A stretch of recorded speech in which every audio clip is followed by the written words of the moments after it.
Okay, so guys, did my daily protocol kung ano yung mga ginagawa ko in the morning, and it's a lot, no? So makikita nyo sa article ko yan sa website, tonyagudo.com, my daily protocol, the discipline behind living well at 55. So I'm turning 55 this coming December.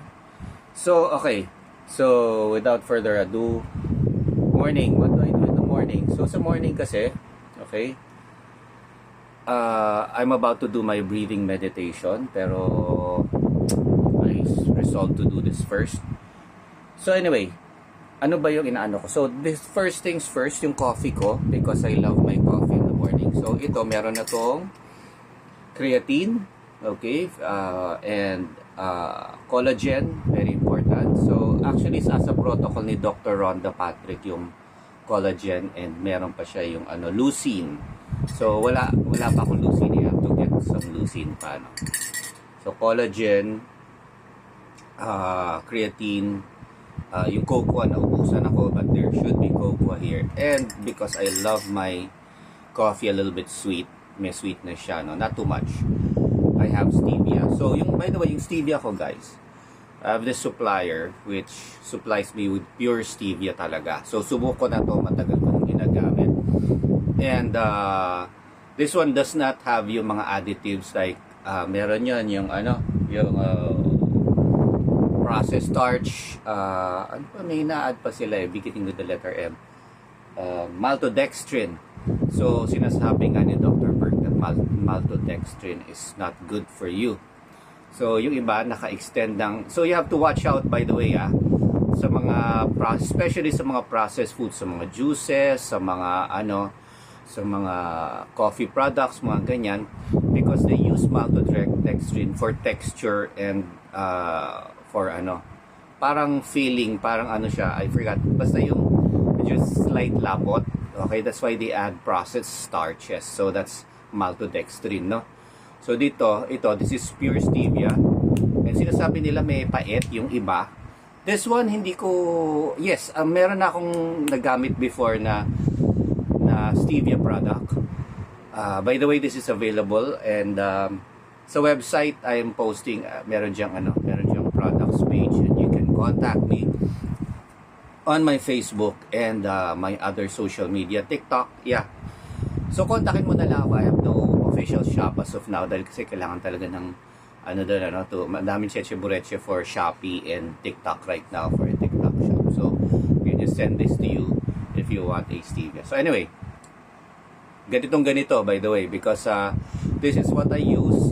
Very very portable siya, na ilalagay ko talaga siya sa bulsa ko. Kaya sa usual belt, I have a belt bag most of the time, because diyan nakalagay ang aking mga important stuff. That's my trademark. It's for utility, so I've been having a belt bag for quite a while already. So ayan, anyway, so andito na lahat, cellphone, wallet, everything that I need to survive, my Swiss Army knife, mga ganyan, So anyway, morning. So that was my coffee, no? And this is my what do you call this? Morning drink. One of my morning drinks, which is what do you call this? Yung mga minerals.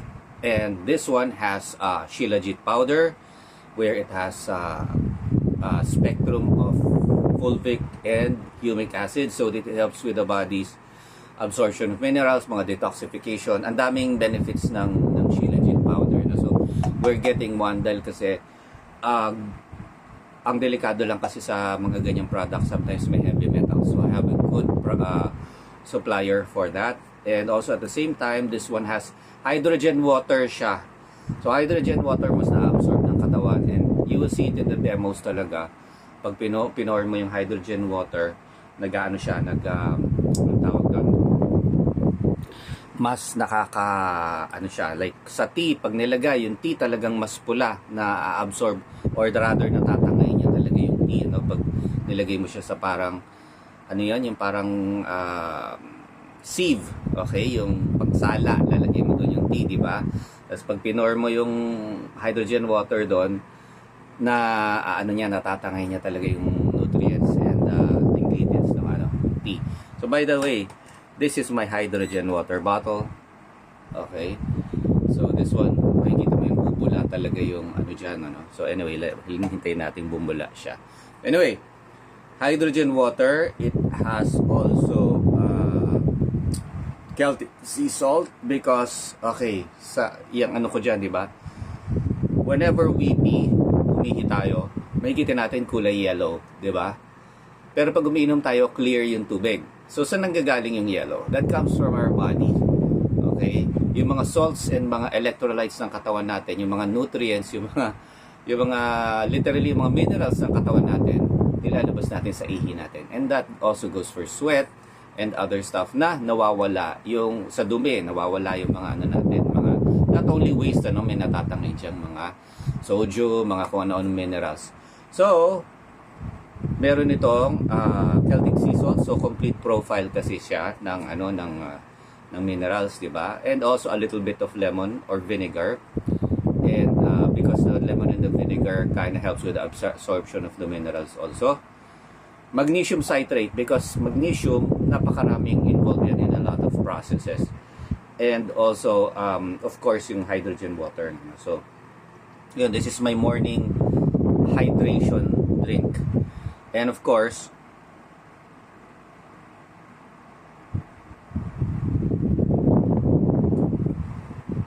baka isipin niya hindi ko iniinom eh. So, this is my methylene blue. So, I do methylene blue. Sorry, hindi pickle yan. This is my methylene blue drink. So, para ano? Para makita nyo that I'm doing the methylene blue. So, makikita niya. I don't know if you can see this. Ayan, no? Ano talaga, si hydrogen. From the hydrogen. By the way, you can get this from my TikTok shop. Plug muna tayo. So, I'm reselling. Lalagay natin. Yung mga links lalagay natin dyan sa website natin, sa tonyagudo.com. So, we are being an affiliate here because yung iba, hindi gumagana yung ganito. Hindi siya nagbabubbles ng ganito. So, yan, nakikita talaga niya nagbabubbles siya. So, anyway, I pour this, hindi na tayo makahintay. Lagay muna natin dito sa lalagyan natin. Okay, so when we pour this, tapos, andyan yung methylene blue, hindi ko naubos yung lamesa. So, methylene blue does a lot in terms of energy. So, ang dami nating protocol talaga, yung mga agreement natin with ourselves. So, this is methylene blue. This is a real methylene blue product because it's really blue. Okay, so mag-aano tayo ng 1 ganito. So, 10 drops lang ako per drink. So, this one already had one, pero, by the way, sige, 1, 2, 3, 10. Oh, napa-11 na yata. Uy, natapon pa yung isa. So, anyway, so you can see it's really blue. Alright? So, there are many fake methylene blue products in the market.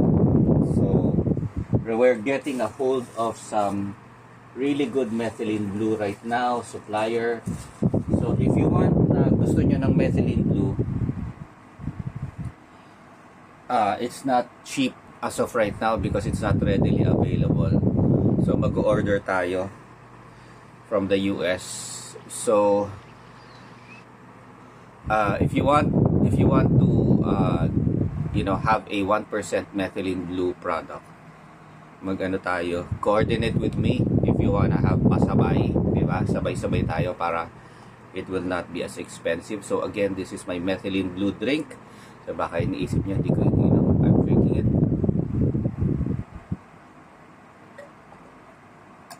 So pag ginagawa niyo to, you'll find yourself really na-absorb ninyo yung hydration and you can feel it, So yan yung ano ko, morning drink ko. So again, this is my Shilajit and Celtic sea salt and vinegar drink. By the way, if I can, I also have lemon water with this. Okay, so that adds with the acidity. So yun, that's my morning stuff. And also I take a Oh, I forgot my vitamin D. So may vitamin D ako doon, and I also have vitamin C. So yung vitamin C tsaka vitamin D, para sabi nila hindi yata masyadong nagaano. So I take my vitamin C with my meals, and I take my vitamin D early in the morning. And yung bone broth, naubusan ako, but it's a good thing that I have the what you call this, collagen powder. So yun lang guys. Yung tonic ko, I take that daily, sometimes 2 to 3 times a day. Isang shot lang. So I just have this glass bottle na ginagano ko lang, then nilalagay ko sa ref, no? So anyway, yung tonic ko, the recipe is in this article, no? In the article in tonyagudo.com. And it has garlic, onion, ginger, turmeric, pepper, black pepper, virgin coconut oil, honey, cloves. So this is a blended mixture of virgin coconut oil. This is a blended mixture of traditional medicine, because there was a time yun nga, I had lung problems, lung diseases, viruses and bacteria and whatnot, no, that I had to get rid of, and I was allergic ako sa mga gamot. So severe yung effect sa akin, nagpipil talaga yung balat ko, lalo na sa kamay at sa paa. So anyway, hindi na tinuloy yun because it could damage my liver and my kidneys, and the long-term effects of the antibiotics will probably kill me. So para mas complete yung antibiotic effect, as mas mabilis yung because I can only tolerate 2 antibiotics, I added the tonic to my lung treatment regimen. So yung tonic na yan, it has its own article, and yung recipe andito sa website. So yun lang guys, that's my morning protocol. I'm going to go, pupunta pa ako sa gym, and of course hindi ko pa nainom yung tonic ko, so inumin pa natin yung tonic natin. So yun lang guys, I hope you like this sharing, and that's all for now.